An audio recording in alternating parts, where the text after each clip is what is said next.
बिस्मिल्लाहिर्रहमानिर्रहीम। अस्सलाम वालेकुम नाज़रीन। कराची में एडिशनल आईजी ऑफिस कराची में एक आला सतह का इजलास हुआ।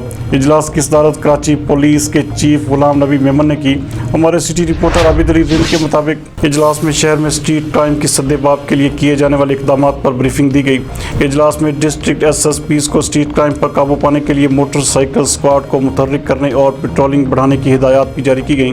कोरोना वायरस से पैदा वबाई सूरत हाल में हुकूमती SOPs पर अमल दरामद को यकीनी भी बनाया जाएगा। इस मौका पर कराची पुलिस चीफ का कहना था कि शॉपिंग सेंटर समेत दीगर अवामी मकामात जहाँ जहाँ CCTV कैमरे नस्ब नहीं हैं, उन जगहों पर मुतल्लिका मुंतज़मीन के तवस्सुत से CCTV कैमरे की तनसीब को यकीनी बनाया जाए।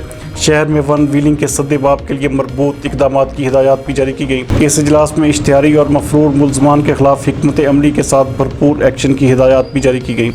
जबकि DIG ट्रैफिक ने शहर में बाज़ारों के खुलने के बाद ट्रैफिक की रवानी को बहाल रखने के लिए ब्रीफिंग दी। उन्होंने शहर के दाखिली और खारजी रास्तों पर पुलिस की डिप्लॉयमेंट के मुतल्लिक भी ब्रीफिंग दी। इजलास में पुलिस के जवानों की नाकों पर ड्यूटी के दौरान आवाम से मजीद खुश इखलाकी से पेश आने की हिदायत जारी की गई। इजलास के दौरान बताया गया कि नाकों पर ड्यूटी देने वाले अफसरान और अहलकारों की सहरी और इफ्तार में बेहतरीन खाना भी फराहम किया जा रहा है। कराची पुलिस चीफ ने कोरोना से मुतासरा अफसरान और अहलकारान और मुतासरीन के ख़ानदानों की मुकम्मल देखभाल के अहकाम भी जारी किए। कराची पुलिस चीफ ने इजलास में शामिल अफसरान की बेहतरीन हिकमत अमली और जराइम के सद्देबाब के लिए किए जाने वाले इक़दाम को सराहा और उनकी तारीफ़ भी की।